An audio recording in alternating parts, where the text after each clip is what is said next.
Bom, nós estamos começando mais uma meditação da Palavra do Senhor, quinta-feira, às 20 horas. Se você está vendo a gravação, eu te convido para participar pessoalmente na próxima semana. Nós estamos fazendo um estudo em cima do livro de Atos nesse momento. Nós estamos aqui no capítulo 20 de Atos, terceira viagem missionária de Paulo, e hoje a gente vai dar continuidade ao tema que nós tratamos na semana passada. Vamos começar? Vamos orar ao Senhor e aí a gente começa o nosso tema de hoje, pode ser? Então, Pai, aqui estamos mais uma vez para meditar na Tua Palavra. Nós somos tão gratos ao Senhor por tudo que o Senhor tem feito em nossas vidas, por todo o ensinamento, por todo o aprendizado. Nós sabemos que o Senhor é quem nos supre com toda sorte de bênçãos materiais e espirituais, e aqui estamos nós pedindo mais uma vez pela bênção, pela provisão que só o Senhor pode dar. Alimenta-nos nessa noite, meu Deus, é o que nós pedimos, em nome de Jesus. Amém. Isso aí, eu tô vendo que o pessoal chegou mais cedo, o pessoal tá animado aí hoje, glória a Deus. Galera, nós estamos vendo a terceira viagem missionária de Paulo. Essa é a nossa terceira conversa sobre a terceira viagem missionária, porque foi uma viagem um pouquinho maior do que as outras, com muitos detalhes, e para a gente não perder nada, a gente está indo no ritmo tranquilo aqui. Mas até agora nós já vimos o seguinte, ó. Hoje eu trouxe o mapinha invertido, então vai ser melhor para vocês olharem daí, ó. Vamos lá. Vejam se vocês conseguem ver bem o mapa, ó. Paulo sai daqui de Antioquia, aqui nós estamos em Antioquia, da Síria, ele passa aqui pela região da Galácia, pela região da Frígia, tá? Passa por essas cidadezinhas aqui, a gente está falando aqui de Icônio, Derbe, Listra, Antioquia da Psídia, e ele vai parar aqui em Éfeso, gente. Olha só onde está Éfeso. Só lembrando para você se situar no mapa, aqui é a Grécia dos dias de hoje, e aqui é Israel, tá? Então, aqui que nós estamos no nosso mapa, para você se situar melhor. Então, Paulo estava justamente na cidade de Éfeso. E ali em Éfeso, Paulo fica por cerca de 3 anos. Cerca de 3 anos ele fica ali. Foi o lugar em que Paulo mais passou tempo nas suas viagens missionárias. Lá ele funda a igreja de Éfeso. E em determinado momento nós vimos que Paulo tem a necessidade de ir até Corinto pessoalmente. Corinto, que ficava, gente, aqui na Caia. A Caia, região mais sul da atual Grécia. E a gente viu que Paulo, então, tem que ir até Corinto para resolver um problema que estava acontecendo na igreja. Chegaram algumas pessoas lá questionando a autoridade de Paulo. Ele vai até lá, volta para Éfeso.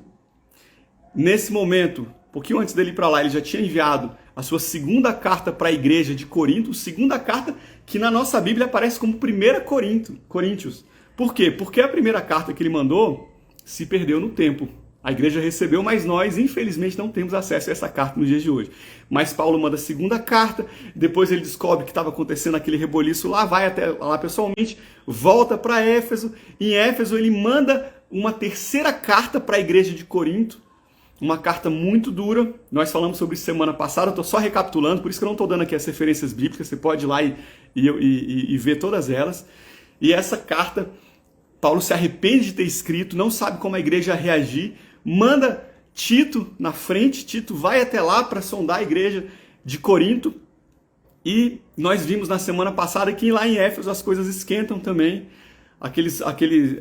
Em Éfeso ficava o templo da deusa Diana dos Efésios, desculpa. E aquele templo era o que movimentava basicamente a economia local. E tinham muitos ourives que faziam estatuetas, tanto da deusa quanto do templo, que era uma das 7 maravilhas do mundo antigo. Então você imagina, não era pouca coisa não, tá? E aí o evangelho estava sendo pregado, estava sendo disseminado, as pessoas estavam se convertendo, muitos estavam queimando seus livros. Éfeso era uma cidade extremamente envolvida com magia, com feitiçaria, as pessoas estavam queimando livros, queimando manuscritos com feitiços e tudo mais.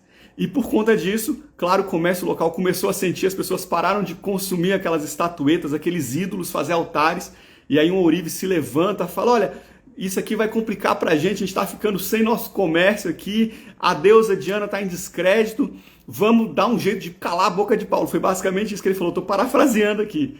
E aí começa um grande tumulto, e finalmente o tumulto é apaziguado, e nós encerramos a semana passada vendo que Paulo sai, então, de Éfeso, e na nossa Bíblia consta que ele sai e ele parte para Macedônia, tá? Nós lemos isso, esse é o primeiro versículo do capítulo 20 de Atos, que fala o seguinte: cessado o tumulto, Paulo mandou chamar os discípulos e, tendo encorajado, despediu-se e foi para Macedônia. Foi aqui que nós acabamos e é daqui que nós vamos partir nessa noite. Beleza? Todo mundo na mesma página aqui. Se você perdeu semana passada, não se preocupe, dá para você acompanhar perfeitamente a nossa conversa de hoje. Estou vendo que muita gente chegou aqui também. Temos a irmã Tereza tá por aqui. A Nanda chegou também. Que benção, Nanda, que você está por aqui. Seja bem-vinda. Julinho, coisa boa. Ó, que surpresa maravilhosa. Tem aqui Oliveira também, gente. Benção demais ter vocês por aqui. Bom, vamos lá. Continuando então a nossa jornada com Paulo. Paulo estava na cidade de Éfeso e ele resolve então partir para Macedônia. Macedônia é essa região aqui, tá?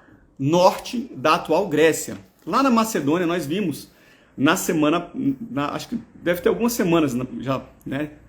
Nós vimos na segunda viagem missionária de Paulo que ele funda 3 igrejas importantes na Macedônia. Será que você lembra que igrejas eram essas? Vamos lá, gente. Bereia, Tessalônica e Filipos. Filipos, destinatário da carta de Filipenses. Tessalônica, carta aos Tessalonicenses. Bereia não recebeu carta, mas era tudo ali coladinho, então eles certamente, a carta foi lida para eles, certamente, tá? Para Paulo chegar até a Macedônia, ele primeiro tem que passar por uma cidade costeira chamada Troade. Troade tá por aqui, olha, gente. Olha Troade aqui. Então Paulo sai de Éfeso, passa por Troade, e quando ele chega em Troade, isso não está no livro de Atos, mas está em 1 Coríntios, que fala o seguinte, olha só, gente. Deixa eu pegar aqui a referência exata para vocês. Desculpa, 2 Coríntios 2, 12 e 13, que fala que lá em Troade uma porta é aberta para que ele pregasse o evangelho, mas ele não consegue ficar ali muito tempo porque o espírito dele não conseguia descansar, porque ele não tinha ouvido ainda falar de Tito que tinha sido enviado lá para Corinto para sondar a igreja de Corinto, para ver como é que eles tinham recebido aquela terceira carta que Paulo enviou. Então ele estava angustiado, ele resolve não se deter em Troade, e ele vai direto então para Macedônia, passa pela Macedônia, aqui em cima, e ele vai aqui para baixo, justamente para a cidade de Corinto, porque lá na Macedônia ele finalmente encontra com seu filho espiritual, com seu discípulo Tito. E Tito fala para ele que a igreja recebeu bem a carta, que eles se arrependeram, que expulsaram da igreja aquele que estava questionando a autoridade de Paulo. Inclusive lá da Macedônia, Paulo já escreve sua 4ª carta à igreja de Corinto, carta essa que nós temos na nossa Bíblia como 2 Coríntios, porque como eu falei, a primeira carta se perdeu e a terceira, aquela carta dura, também se perdeu no tempo, não chegou até nós, infelizmente. Tá? E ele desce para Corinto, e lá em Corinto ele passa então 3 meses. Tá? Gente, é de lá de Corinto que Paulo escreve a sua carta aos Romanos.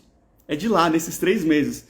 Paulo não tinha ido a Roma ainda, mas ele desejava muito ir para Roma. Antes ele tinha que passar por Jerusalém, depois ele desejava ir até Roma, e de Roma ele queria ser enviado até a Espanha. Tá? Muitos acreditam que Paulo chegou aí até a Espanha. Nós vamos falar sobre isso ainda na nossa sequência de Atos. Tá? Muitos acreditam que ele chegou aí até a Espanha, mas nós não temos esse registro nas Escrituras Sagradas. E a gente vê esse desejo de Paulo lá na carta de Romanos. Se você pegar Romanos 15, versículo 24, fala o seguinte: quando partir para a Espanha, irei ter convosco. Isso é Paulo falando com Roma. Irei ter convosco, pois espero que de passagem vos verei e que para lá seja encaminhado por vós, depois de ter gozado um pouco da vossa companhia. Ou seja, eu quero que vocês me mandem até a Espanha. Eu quero que vocês me banquem até a Espanha para eu continuar pregando o evangelho até os confins da terra. Que foi, inclusive, o comando inicial de Jesus, que o evangelho fosse pregado em Jerusalém, Samaria e até os confins da terra. Vocês lembram disso? Lá Em Atos 1, Jesus vira e fala isso quando ele estava subindo aos céus. E a gente está vendo justamente no livro de Atos o cumprimento dessa profecia, dessa determinação que foi dada por Jesus lá atrás. Bom, qual que era o plano de Paulo? O plano de Paulo era pegar um barquinho aqui de Corinto e partir para a Síria. Síria, onde fica Antioquia da Síria, cidade de onde Paulo partiu na sua jornada. E de lá de Antioquia ele ia descer até Jerusalém para celebrar alguma festa bíblica. Porém, quando ele estava em Corinto, ele descobre que os judeus estavam tramando contra a vida dele. Então ele não pega um barco. O que ele faz? Ele volta, faz o caminho, de volta, sobe até a Macedônia. De Macedônia, em Filipos, ele pega um barco e ele vai até Troade. Então ele volta pelo caminho de onde ele veio. Nós vemos isso. Vamos ler isso em Atos? O que eu falei até agora, a gente vai ler em Atos rapidinho para você acompanhar na sua Bíblia. Então vamos lá. E depois que cessou o alvoroço, a gente está falando do alvoroço lá em Éfeso, aquele alvoroço feito pelo Ourives, Paulo chamou assim os discípulos e abraçando saiu para a Macedônia. Havendo andado por aquelas terras, exortando-os com muitas palavras, veio a Grécia. Grécia onde ficava Corinto, tá? Ali embaixo, Acaia, Grécia. Vai depender da sua tradução da Bíblia. E passado ali 3 meses, e sendo-lhes pelos judeus postas ciladas, como tivesse de navegar para a Síria, determinou voltar para a Macedônia. Ou seja, em vez de ir para a Síria, subiu de novo para a Macedônia. E acompanhou até a Ásia, Sópater de Bereia, e dos de Tessalônica, Aristarco, e Segundo, e Gaio de Derbe, e Timóteo, e dos da Ásia, Tíquico e Trófimo. Olha quanto nome bonito para a gente aqui, né? Só para você se situar aqui, ele está citando várias pessoas das igrejas aqui da Macedônia. Então ele falou de pessoas justamente, deixa eu voltar aqui, de Bereia e Tessalônica. Bereia, para você se situar, Bereia está aqui, Tessalônica está aqui. Então 2 pessoas daqui dessa região da Macedônia estavam acompanhando. Nós tínhamos Gaio e Timóteo, que também era de Derbe que ficava aqui, nessa região. A gente tinha pessoas da Ásia também, Ásia atual, Turquia Ocidental. Então nós tínhamos da Ásia aqui, Tíquico e Trófimo. Por que eles estão acompanhando, gente? Quando Paulo passa pela região da Macedônia e vai até a Grécia, né, até a Caia, na verdade, no momento era a Caia, ele vai com o objetivo de levantar recursos para a igreja de Jerusalém, para levar para a igreja mãe. E essas igrejas locais realmente ajudam financeiramente, levantam recursos para que Paulo levasse até Jerusalém. E Paulo falava, olha, alguns podem me acompanhar também. Então essas pessoas estavam acompanhando Paulo na jornada até Jerusalém, o que não era incomum viajar em grupo, assim. Eles estavam levando recursos, levando muito dinheiro, né, muitas moedas provavelmente naquela época. Então estavam justamente com esse grupo indo até a cidade de Jerusalém. Tá? Continuando aqui, estes indo adiante nos esperaram em Troade. Então esse grupo indo adiante esperou aqui em Troade, tá? Beleza, aqui mesmo. E depois dos dias dos pães asmos, navegamos de Filipos. Então o grupo foi na frente, Paulo estava em Filipos, depois da festa dos pães asmos, pães sem fermento, ele pega o barco e navega por 5 dias até Troade. Lembrando, né, na na segunda viagem missionária, quando Paulo faz a travessia, essa travessia dura 2 dias. 2 ou 3 dias, acho que 2 dias, tá? Agora 5 dias. Provavelmente os ventos estavam contrários dessa vez, antes os ventos estavam favoráveis. Então ele passa 5 dias e aí ele vai até Troade, onde estivemos 7 dias. Então Paulo passa 7 dias em Troade. E no primeiro dia da semana, ajuntando-se os discípulos para partir o pão, Paulo, que havia de partir no dia seguinte, falava com eles. Tá? Gente, quantos dias eles permanecem em Troade, então? 7 dias. E olha que interessante o que fala aqui, ó. No primeiro dia da semana, ajuntando os discípulos para partir o pão, Paulo, que havia de partir no dia seguinte, falava com eles. Então, eles se reuniram aqui no primeiro dia da semana. Que dia que é o primeiro dia da semana? Domingo. Domingo é o primeiro dia da semana. A minha esposa falou do meu lado aqui, ela não escreveu ainda, mas eu já ouvi. É exatamente isso, domingo.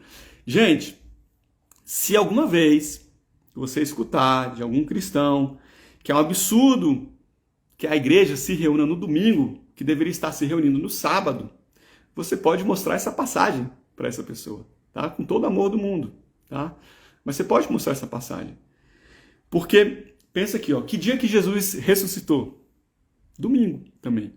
Depois que Jesus ressuscita no domingo, o dia de domingo passa a ser considerado como o dia do Senhor.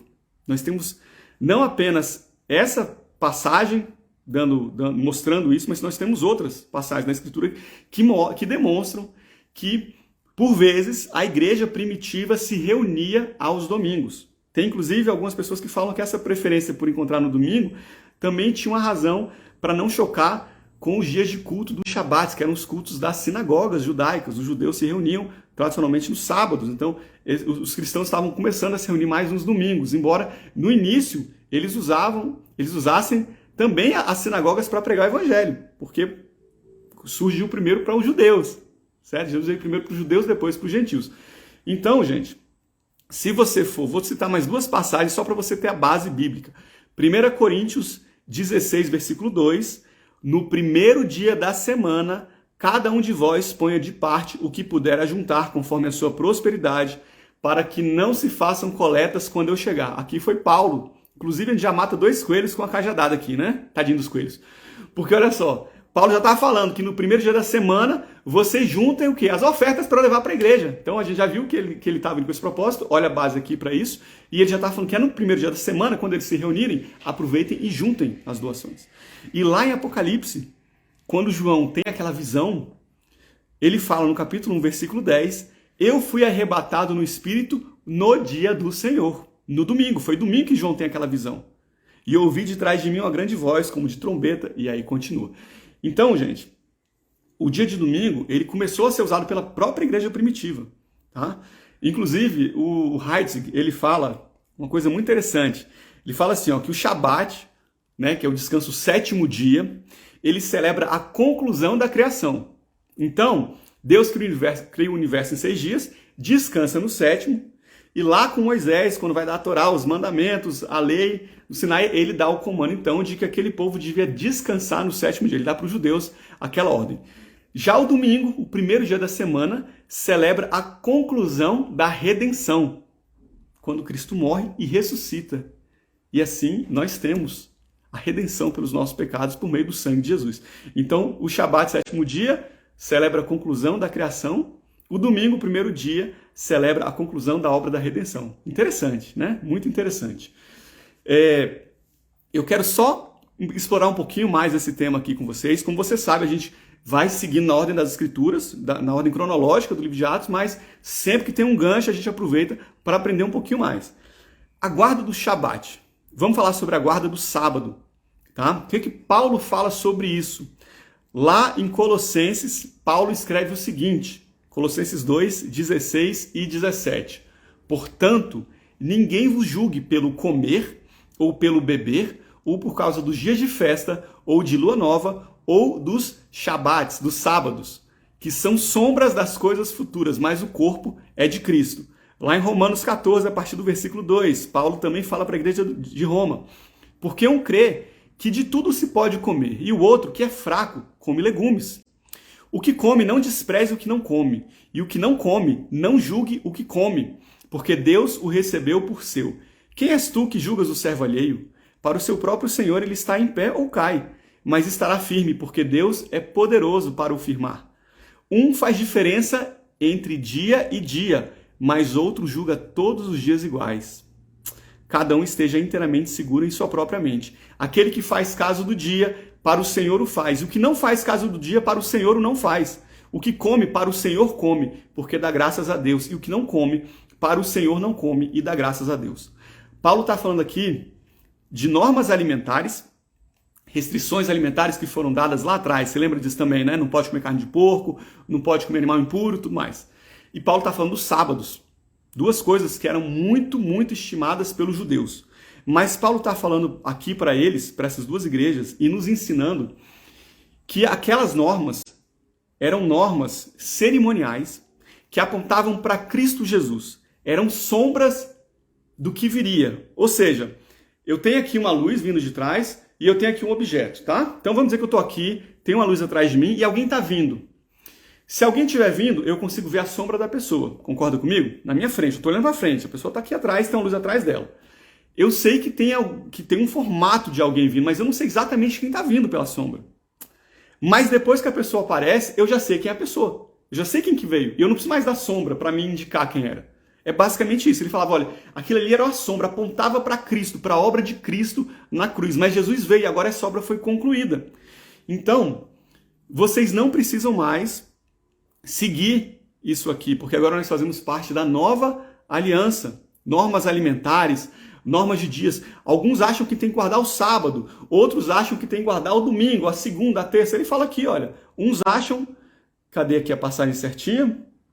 Um faz diferença entre dia, outro julga todos os dias iguais, cada um esteja inteiramente seguro. Qual que é a consciência de cada um? O que a sua consciência te fala? Então, se a sua consciência te deixa tranquilo em relação a isso, fique em paz, meu irmão. Fique em paz, é isso que Paulo está falando. Tá? Quer guardar o domingo? Guarda o domingo. Quer guardar o sábado? Guarda o sábado. Mas não condene o seu irmão que guarda outro dia.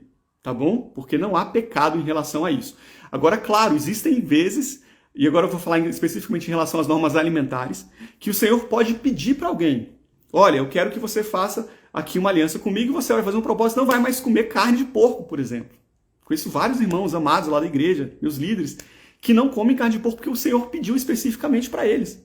É uma norma para todo mundo? Não. Eles impõem para a igreja? Não, de forma nenhuma. Mas para eles o Senhor pediu. E o Senhor tem a sua forma de tratar cada um dos seus filhos. Isso é muito precioso.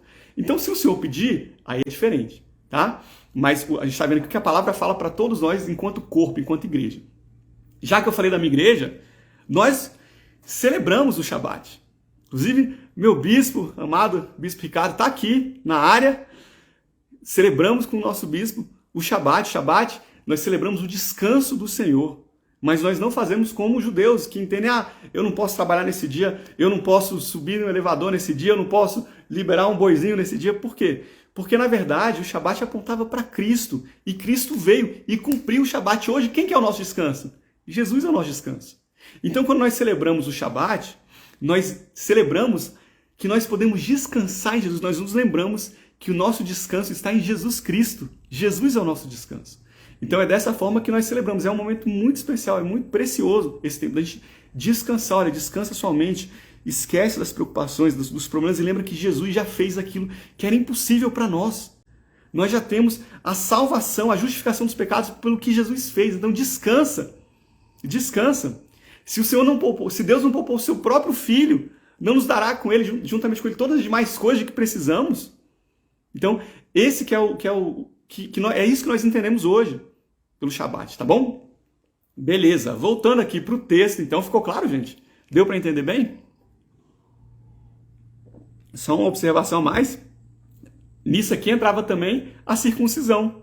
Os judeus circuncidavam, né, fisicamente o prepúcio, a partir da nova aliança, circuncida o coração. É o coração que é circuncidado, né? Não é a carne mais, tá? Então, tudo isso, nova aliança, beleza?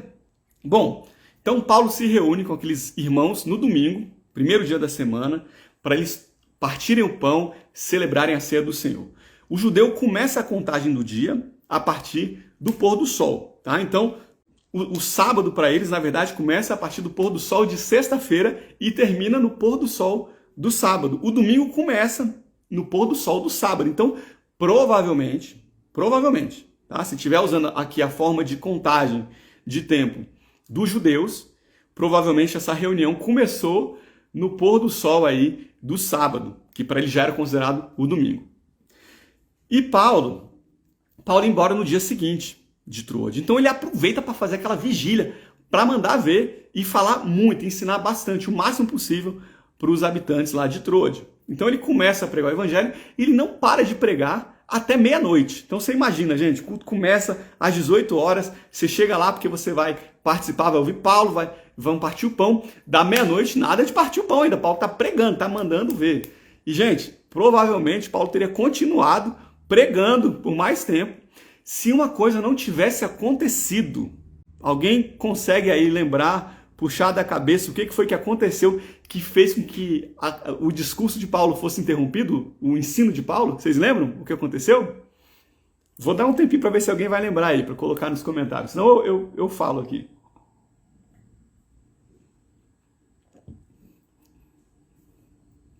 que você acha que aconteceu para Paulo interromper a sua vigília lá em Troade? Boa! Aí, minha mãe matou a charada, irmã Teresa também. O rapaz dormiu. Eutico, irmã Teresa colocou, jovem Eutico, exatamente. Gente, o que aconteceu é que um jovem chamado Eutico adormeceu no meio da palavra de Paulo. Mas qual que é o problema? Ele adormeceu, Paulo mandou acorda? Não. Gente, alguém aqui já cochilou no meio de uma pregação?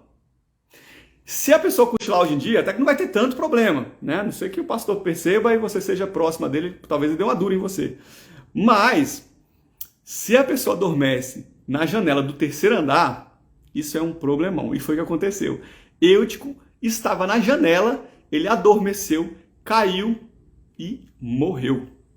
Isso interrompeu aquele discurso, né? A pregação, na verdade, de Paulo. Eu vou ler para vocês a forma como Lucas relata isso, porque eu tenho um detalhe curioso aqui pra gente, tá? Atos 20, versículo 7, fala o seguinte: no primeiro dia da semana, juntando-se os discípulos para partir o pão, Paulo, que havia de partir no dia seguinte, falava com eles e prolongou a prática até meia-noite. E havia muitas luzes no cenáculo onde estavam juntos. E estando um certo jovem, por nome Eutico, assentado numa janela, caiu do terceiro andar, tomado de um sono profundo que lhe sobreveio durante o extenso discurso de Paulo. Olha aqui Lucas falando o extenso discurso, hein? Lucas já falou que o discurso estava longo mesmo. E foi levantado morto. Paulo, porém, descendo, inclinou-se sobre ele e, abraçando, disse: não vos perturbeis, que a sua alma nele está. E subindo e partindo pão e comendo, ainda lhes falou largamente até a alvorada, até o amanhecer. E assim partiu. E levaram vivo o jovem e ficaram não pouco consolados. Tem algumas passagens que, quando eu leio, eu fico um pouquinho intrigado, pensando, por que isso está na palavra? Parece que é um detalhe assim que você não entende qual a necessidade de acrescentar aquela informação. E quando a gente lê essa passagem aqui, tem uma informação que eu olho assim, no primeiro momento parece que não tem nem necessidade de colocar, né? Fala aqui, olha só, e havia muitas luzes no cenáculo onde estavam juntos. Mas por que Lucas colocou essa observação? Isso logo antes dele falar que o jovem Eutico caiu. Gente, essa informação foi colocada porque transmite um detalhe interessante que muitas vezes pode passar batido. Quando fala que tinha muitas luzes, que luz era essa? Tinha muita lanterna? Tinha muita lâmpada? Era isso que tinha lá? Não. Tinha muita lamparina, tinha muita candeia. Candeias provavelmente parecidas com essa aqui, olha, que você está vendo. Tá? Se você pegar um lugar menor assim, encher com um monte de gente e ligar um monte dessas candeias aqui, o que vai acontecer? Gente, vai esquentar muito, muito mesmo. Então, provavelmente aquele jovem estava sentado na janela porque era o lugar mais bem ventilado ali, conseguia pegar uma brisazinha, né? E ali, aquele jovem que estava num dos melhores lugares acabou adormecendo, né? Porque estava ali pegando essa brisa. Gente, dormir no meio do discurso de Paulo, já pensou? Eu vou te falar que isso até me tranquiliza, porque se um dia eu estiver pregando e a pessoa estiver dormindo, se Paulo, que é Paulo, pregou e a pessoa dormiu, uma pessoa que estava na janela, quem sou eu, meu irmão? Olha só, isso é um consolo para qualquer pessoa que prega o evangelho. Bom, mas então o que acontece? Ele dormiu no pior lugar que tinha para dormir, né? Porque quando ele adormece ali, ele cai e ele morre, tá? E aí Paulo vai até aquele jovem, se inclina nele, abraça, e aí o jovem ressuscita. E será que você lembra? Isso te lembra de alguma coisa? Quem foi que fez algo parecido com o que Paulo fez aqui? Lá no Antigo Testamento. Quando nós falamos do Antigo Testamento na nossa série Panorama Bíblico, nós passamos por dois servos de Deus que fizeram coisas parecidas, 2 profetas do Altíssimo. Quem eram eles? Elias e Eliseu. Os 2 fizeram isso também, né? Ressuscitaram de forma muito parecida. Então Paulo faz algo muito semelhante ao que foi feito lá atrás, ressuscita o jovem, aí eles voltam lá para cima e agora sim repartem o pão. Imagina a fome que esse povo estava, né? Porque crente, se tem uma coisa que crente faz é ter fome e come, né? Agora você imagina crente com fome desde as 6 da tarde sem ter comido nada. Detalhe, né? Naquela época a igreja, muitos eram muito pobres. E aquele momento em que eles partiam o pão, depois acompanhado por uma refeição, era o momento em que muitos podiam se alimentar. Então, muitos esperavam ansiosamente por essa reunião, né, que algumas vezes era uma reunião semanal. Bom, e aí eles vão lá, e aí comem, e agora alimentados, Paulo, continua pregando. Gente, Paulo prega até o amanhecer, e depois que amanhece, Paulo parte de Troade. E para vocês verem, né, hoje em dia, se o pregador prega um pouquinho mais de tempo, né, passou de 45 minutos, o povo já começa a chacoalhar na cadeira ali, a ficar incomodado, agoniado. Gente, Paulo pregou a noite toda, não tinha ventilador, não tinha ar-condicionado, não tinha equipe de som, não tinha projetor, não tinha galera da mídia, os midianitas, tem até midianita presente aqui, né? Sassá? Não tinha galera das mídias, não tinha nada disso, gente. Provavelmente não tinha nem cadeira suficiente para todo mundo. Mas ainda assim, Paulo prega e o povo estava lá acompanhando. Né? Que seja uma lição para a gente também. E eu vou falar de um detalhe interessante aqui, que é o seguinte: muitas vezes nós estamos lendo a palavra, nós temos o sentido literal do texto, mas, gente, a palavra de Deus, ela é toda inspirada por Deus, pelo Espírito Santo. Então é óbvio que existem diversos significados, diversas pérolas que estão escondidas na palavra de Deus. E muitos teólogos defendem que essa passagem, que essa história de Eutico, também traz um sentido espiritual. Além do sentido literal que nós lemos, tem um sentido espiritual por trás dela. E é um sentido muito interessante. Se de fato era essa a intenção, eu não vou afirmar para vocês, mas com certeza o raciocínio é super válido para os nossos dias de hoje, né? Bom, vamos lá. Qual que seria o significado espiritual dessa passagem? Ao sentar naquela janela, vou até beber uma água. Eutico, quando senta na janela, ele escolhe o lugar mais perigoso para se posicionar. Ele foi bem ali, para a divisa, para a beirinha, entre dois universos muito diferentes. O primeiro universo era aquele onde ele estava. Era o cenáculo interior, onde tinha luz, onde as pessoas estavam reunidas como corpo, como igreja. Era dentro da igreja de Cristo. Ele estava na beirinha, ele estava olhando para onde? Estava ali, pegando um arzinho, lá de onde vinha coisas do ambiente exterior, que simboliza o quê? Simboliza o mundo. Então, ali, ele estava sendo atraído aos poucos pelo mundo. Estava dividido entre a igreja e o mundo. E como ele, muitos hoje em dia, né? Muitos estão hoje em dia. Isso aí, o bispo estava no Windows, exatamente, estava no Windows. Gente, a palavra fala que, eventualmente, ele é tomado de um sono profundo. Então, Paulo vai se estendendo, ele vai ficando com sono, até que esse sono chega de uma forma que ele não consegue mais resistir, e ele cai e morre. E aí a gente consegue trazer um simbolismo aqui também. As pessoas que estão no ambiente de luz, elas podem sim adormecer, e normalmente isso não acontece de uma hora para outra. Isso acontece aos poucos. A pessoa vai sendo alcançada, ela vai cedendo aos poucos, ela vai sendo seduzida aos poucos, ela vai abrindo aos poucos a guarda. E quando isso vai acontecendo, ela vai começando a adormecer, até que chega um ponto em que o sono fica profundo demais para ela permanecer em pé. E aí ela cai. E muitas vezes essa queda resulta na morte espiritual da pessoa. Então, essas pessoas, elas precisam ser despertadas. Eu estou falando isso que pode ser que alguém que me escute, não aqui na live, eu tenho certeza que o pessoal da live está super firme, em nome de Jesus, mas quem sabe, na gravação, no YouTube, não sei quando é que você está ouvindo isso, mas pode ser que você já esteve mais firme na igreja, mas você está aí sentado na janela, começando a se deixar seduzir pelas coisas do mundo. Meu irmão, toma muito cuidado, porque nós não sabemos que dia que o Senhor determinou para nós prestarmos conta daquilo que nós fizemos. E se você adormecer e cair na hora errada e não for despertado, infelizmente, o seu destino vai ser o inferno. Então, que nós tenhamos muita atenção, estejamos vigilantes, atentos e firmes no ambiente de luz, no ambiente do nosso Senhor Jesus. Bom, esse é o simbolismo que alguns teólogos falam que há por trás dessa história do jovem Eutico. Beleza? É isso aí. Aquele que está em pé, cuide para que não caia. Isso aí. Você botou um clique aqui, um clique ali, cai. É isso aí. Quando a pessoa dá um clique de um lado, um clique do outro, pode cair. Paulinha botou vigie, ore. Exatamente, meus amados. É isso mesmo. Abre o olho, crente. Bom, Paulo sai dali. Eles então saem de Trode. E de Trode, eles vão agora fazer o caminho de volta, né? O percurso de volta para eles poderem chegar até o destino final deles, tá?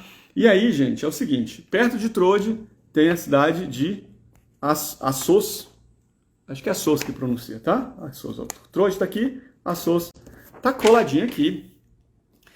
Os companheiros de Paulo pegam um barco, vão até Assos, mas Paulo não vai de barco, Paulo vai a pé, cerca de 60 quilômetros. Gente, Paulo não era pouca coisa não, né? O cabra passar a noite pregando numa vigília e depois ele resolve, em vez de ir no barco descansando, não sei se conseguia descansar naquela época, se o barco balançava muito, mas ele resolve pegar a estrada, 60 quilômetros, partir a pé. Nós não sabemos o motivo disso. Alguns já especulam aí que talvez ele quisesse postergar aí o tempo pregando, né? Alguns podem ter acompanhado nessa jornada, algo que seria mais difícil se fosse de barco, e ele vai pregando mais um pouquinho, não sabemos. O fato é que ele percorre 60 quilômetros, chega até Assos, de lá ele pega o barco, de fato, e aí ele vai descendo, passa por alguns lugares, até ele chegar, gente, na cidade de Mileto, tá? Mileto, gente, está aqui embaixo, Éfeso está aqui em cima. Ele não quis se deter em Éfeso, provavelmente porque ele conhecia muita gente em Éfeso. Ele tinha passado 3 anos em Éfeso. Então Paulo decide não passar por lá, porque ele queria chegar em Jerusalém até o Pentecostes, para celebrar o Pentecostes. Certamente, ele imaginava que se parasse em Éfeso, ele não ia conseguir chegar a tempo para o Pentecostes lá em Jerusalém. Então ele para em Mileto. O que Paulo vai fazer em Mileto é chamar os diáconos, os líderes da igreja, para que eles se reunissem com ele lá em Mileto. E aí, gente, o que nós vamos ver aqui, a partir do versículo 18 do capítulo 20 de Atos, é o discurso que Paulo faz para os líderes da igreja de Éfeso quando ele estava lá em Mileto. E é um discurso muito interessante porque nós vamos ver aí o único discurso do livro de Atos que é endereçado a um público 100% cristão e, mais do que isso, aos líderes de uma igreja. Então, de certa forma, esse é o discurso dele que mais se assemelha ao conteúdo das cartas paulinas, as cartas que Paulo escreve depois para as igrejas. Tá? Eu estou vendo aqui o horário, eu não quero começar a ler esse discurso e interromper no meio. E eu também não gostaria de estender muito para a gente passar do horário. A gente já está aqui, já são 8h42, a gente normalmente acaba umas 8h45. Se eu for começar o discurso de Paulo, eu vou demorar um pouquinho mais, gente, porque o discurso dele vai do versículo 17 até o 35. Então, vamos fazer o seguinte, a gente vai interromper por aqui nossa conversa de hoje. Acho que já deu para a gente falar de muita coisa. Na semana que vem, a gente continua a nossa reflexão a partir do discurso de Paulo para os líderes, para os presbíteros lá da igreja de Éfeso, a partir de Mileto. E eu creio, se o Senhor assim permitir, que a gente encerra a terceira viagem missionária de Paulo na semana que vem. Beleza? Combinado? Fica bom dessa forma para vocês? Bom, deixa eu orar aqui então, para a gente encerrar. Pai Santo, muito obrigado pela Tua palavra, muito obrigado pelos Teus ensinamentos.